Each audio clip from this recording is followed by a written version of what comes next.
إن الحمد لله الذي بنعمته تتم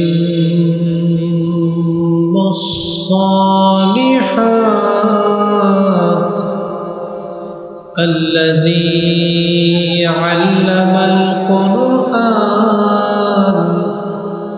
وأكرمنا بالإسلام وأنعم علينا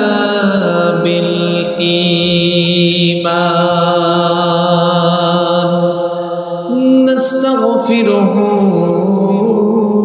ونتوب إليه وأشهد أن لا إله إلا الله وحده لا شريك له وأشهد أن سيدنا وسندنا وحبيبنا وطبيبنا وطبيب أرواحنا محمدا عبد الله ورسوله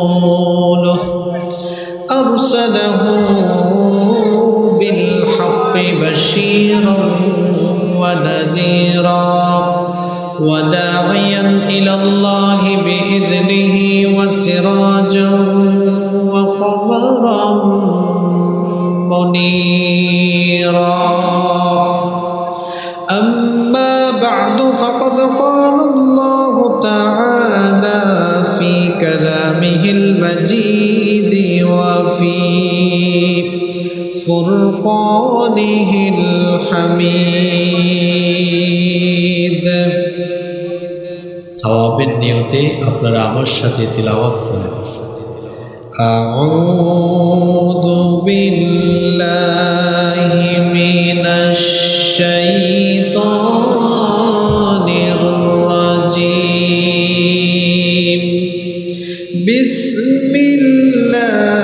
বিসমিল্লাহির রাহমানির রাহিম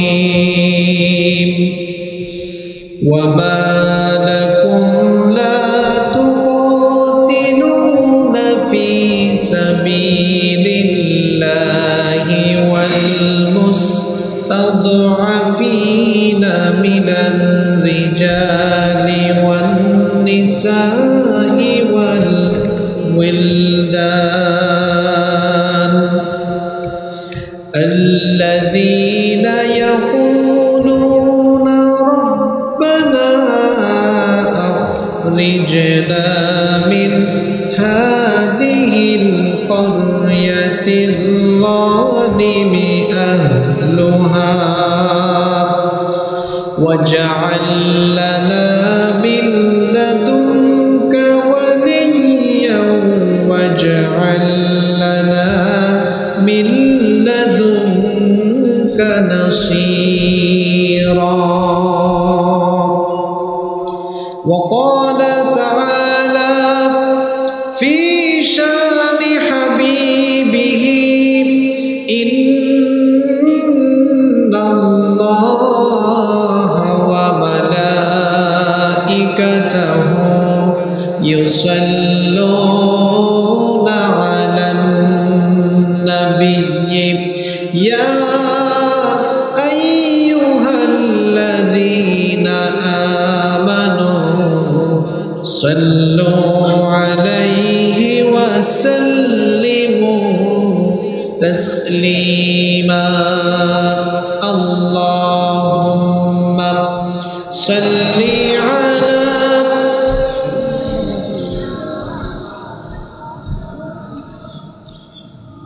وعلى آل سيدنا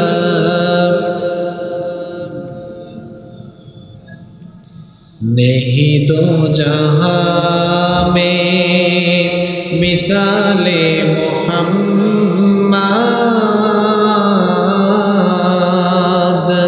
जमाले खुदा है कमाले मोहम्मद नहीं दो जहां में मिसाले मोहम्मद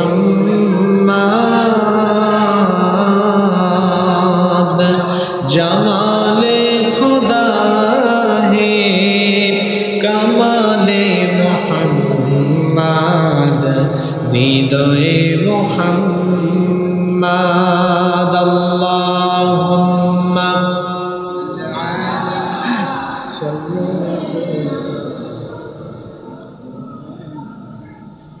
وعلى آل سيدنا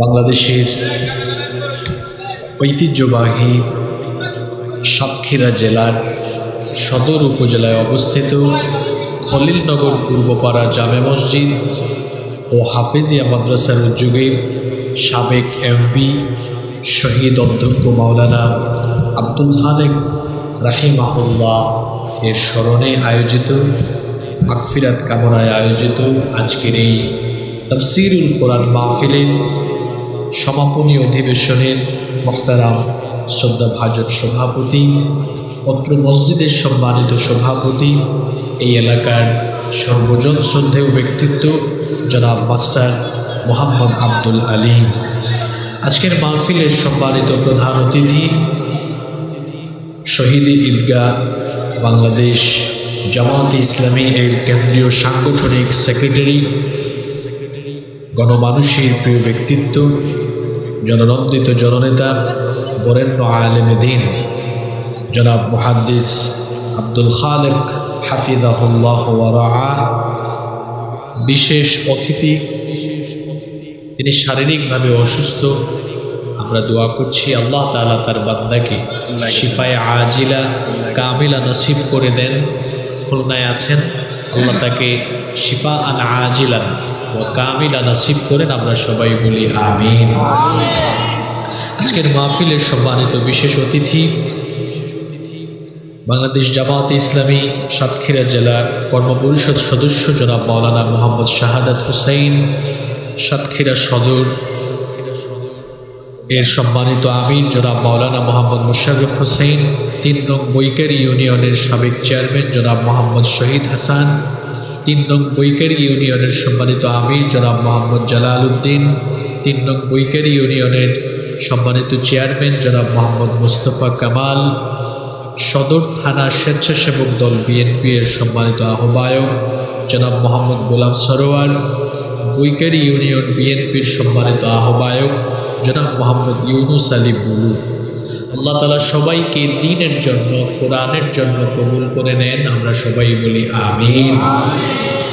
আজকের মাহফিলে বক্তব্য রেখেছেন বিশিষ্ট আলেমে দ্বীন জনাব হাফেজ মাওলানা শাহাদাত হুসাইন সাহেব, বক্তব্য রেখেছেন মাওলানা ওয়াহিদুজ্জামান সাহেব, মাওলানা আজগর আলী সাহেব। আল্লাহ তাআলা আমার ভাইদেরকে হায়াতান তাইয়্যিবা, সিহহাতান কুল্লিয়া দান করেন এবং আমাদের প্রত্যেককে আল্লাহ তাআলা ইলমে আমলে তারাক্কি দান করেন। আমরা সবাই বলি আমিন। আপনারা মনে মনে চিন্তা করছেন, হুজুর পোস্টারে উল্লেখিত এতগুলো মানুষের নাম ধরে ধরে দোয়া করেছেন, এখন আমরা আমিন বললে আমাদের আর কি ফায়দা? দোয়া তো আমাদের জন্য করা হয় নাই। আপনার আমার চিন্তা চেতনা যতটা সংকীর্ণ, ইসলাম কিন্তু ততটা সংকীর্ণ নয়। আপনি যখন অন্য কোনো মুসলমান ভাইয়ের জন্য দোয়া করবেন, ফেরেশতা তখন আপনার জন্য আল্লাহর দরবারে দোয়া করে। আপনি যখন অন্য কোনো মুসলমানের জন্য দোয়া করেন, আল্লাহ অমুককে তুমি বরকত দাও, তার উপরে বরকত বাড়িয়ে দাও, ফেরেশতা তখন বলে আল্লাহ তোমার এই বান্দা তার যে ভাইয়ের জন্য দোয়া করেছে তারে বরকত দিও, পরে যে দোয়া করেছে তাকে বরকত দাও আগে। সুবহানাল্লাহ। তাহলে এই যে পোস্টারে থাকা যাদের জন্য দোয়া করলাম, আমরা সবাই আমিন বললাম, বলেন তো ফায়দা আগে হবে কার? উনাদের না আমাদের? জোরে বলেন, উনাদের না আমাদের? তাহলে অন্য কোনো মুসলমানের জন্য দোয়া করতে আমাদের মনে কোনো কৃপণতা কি কাজ করবে? আল্লাহ বুঝার তৌফিক দান করেন। আজকের মাহফিলে অসংখ্য মায়েরা বোনেরা এসেছেন। আল্লাহ আমাদের মা বোনদেরকে দ্বীনের জন্য কবুল করে দেন। আপনারা আমিন এত আসতে বললেন, বলেন তো ইসলামে আপনাদের অবদান বেশি না আমাদের মা বোনদের অবদান বেশি? আপনারা কত পিছিয়ে আছেন শোনেন। সর্বপ্রথম ইসলাম কবুল যিনি করেছেন তিনি একজন নারী। আবার ইসলামের জন্য সর্বপ্রথম যিনি শহীদ হয়েছেন তিনিও একজন নারী। আমি আসার পরে শুনেছি আজকের মাহফিলে উপস্থিতি পুরুষের চাইতে নারীর 4 গুণ বেশি। তো আমাদের মায়েরা বোনেরা যত বেশি দিনদার হবেন, দিনের দিকে ঝুঁকে পড়বেন, আমাদের পরিবার, আমাদের সমাজ, আমাদের রাষ্ট্র ব্যবস্থায় দ্বীনি বিপ্লব আরও সহজ হয়ে যাবে ইনশাআল্লাহ। কারণ একজন নারী একটা প্রজন্মের ধারক এবং বাহক। একজন নারী দ্বীনের পথে যদি চলে আসেন তাহলে সেই নারীর মাধ্যমে ওই গোটা পরিবার দ্বীনের পথে চলে আসার সম্ভাবনা কম না বেশি? আল্লাহ আমার এই এলাকার সকল মা বোনদেরকে আম্মাজান খাদিজা রাদিয়াল্লাহু আনহার মতো, আয়েশা রাদিয়াল্লাহু আনহার মতো বানিয়ে দেন, আমরা বলি আমিন। মঞ্চে উপবিষ্ট আমাদের মাথার তাজ সম্মানিত উলামায়ে কেরাম এসেছেন, বিভিন্ন মসজিদের খুতাবা এবং আইম্মায়ে কেরাম, বিএনপি, জামাতে ইসলামী সহ বিভিন্ন রাজনৈতিক দলের সম্মানিত নেতৃবৃন্দ, এলাকার গণ্যমান্য বিশিষ্ট ব্যক্তিবর্গ, আমার সামনে বসা আমার বাবার বয়সী সম্মানিত মুরব্বিয়ানে ইসলাম, যুগে যুগে আল্লাহর জমিনে আল্লাহর দ্বীন প্রতিষ্ঠায় যারা অগ্রসেনানীর ভূমিকা পালন করেছেন, আমার কলিজার টুকরা প্রিয় যুবক, তরুণ এবং ছাত্র ভাইয়েরা, পর্দার আড়াল থেকে শ্রবণরতা সম্মানিতা মা এবং বোনেরা, মিডিয়ার প্রিয় কর্মী এবং সাংবাদিক ভাইয়েরা, প্রিয় খলিলনগর তথা আমার প্রিয় সম্মানিত সাতক্ষীরাবাসী, আপনারা সবাই কেমন আছেন? আলহামদুলিল্লাহ, আমিও আল্লাহর রহমতে ভালো আছি। আমাদের সবাইকে সুস্থতার সাথে বাঁচিয়ে রেখে আজকের এই সুন্দর বরকতময় নান্দনিক এবং জান্নাতি এই আয়োজনে আমাদেরকে সামিল হওয়ার তৌফিক যিনি দান করেছেন, গলার আওয়াজ বড় করে সবাই বলেন তো তিনি কে? সেই মহান রবের জন্য হৃদয়ের সবটুকু ভালোবাসা, আবেগ, অনুভূতিকে উজাড় করে দিয়ে খুশি মনে প্রাণবন্ত আওয়াজে উচ্চ কণ্ঠে কালিমাতুশ শুকর আদায় করে আমরা সকলেই পড়ছি আলহামদুলিল্লাহ। গলা ছেড়ে দিয়ে আমার সাথে সবাই পড়ুন রব্বানা লাকাল হামদ হামদান কাসীরান তাইয়িবান মুবারাকান ফীহি ইয়া রাব্বি লাকাল হামদু ওয়া লাকাশ শুকরু কামা ইয়ানবাগি লিজালালি ওয়াজহিকা ওয়া আযীমি সুলতানিকা। সবাই মহব্বতে পড়েন লাকাল হামদু বিল ঈমান ওয়া লাকাল হামদু বিল ইসলাম ওয়া লাকাল হামদু বিল কুরআন। আমরা প্রশংসা করলাম কার? জোরে বলেন, প্রশংসা করেছি কার? ফায়দা হয়েছে, লাভ হয়েছে কার? বুঝে শুনে বলেন, লাভ হয়েছে কার? আমাদের দেশে অনেক মানুষ আছে, তারা বক্তব্যের শুরুতে আল্লাহর প্রশংসা করে না, আল্লাহর নাম নেয় না, রসুলের নাম নেয় না, বরং বক্তব্য শুরু করে 2-3 মিনিট চলে যায় বিভিন্ন মানুষের, বিভিন্ন ব্যক্তির, নেতা নেত্রীর গুণগান করতে করতে। আবার আল্লাহর প্রশংসা, রসুলের প্রশংসা করলে তার নেতা নেত্রী সন্দেহ করে এ আবার মৌলবাদী, জঙ্গিবাদী হয়ে গেল কিনা।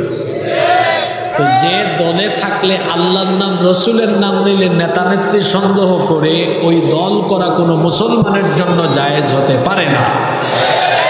কোরআন হাদিস যেখানে আমরা আছি সেখানে, কোরআন হাদিস নাই যেখানে, ইসলাম নাই যেখানে, আমরা নাই। আল্লাহ সবাইকে দ্বীনের জন্য কবুল করে নেন। সম্মানিত উপস্থিতি, রাত অনেক হয়ে গিয়েছে, অপ্রাসঙ্গিক কোনো কথা বলে আমরা সময় নষ্ট করতে চাই না। আমি আপনাদের সামনে আল্লাহর কোরআনের 4 নম্বর সূরা সূরাতুন নিসা-এর 75 নম্বর আয়াতে কারিমা একটি আয়াত তিলাওয়াত করেছি।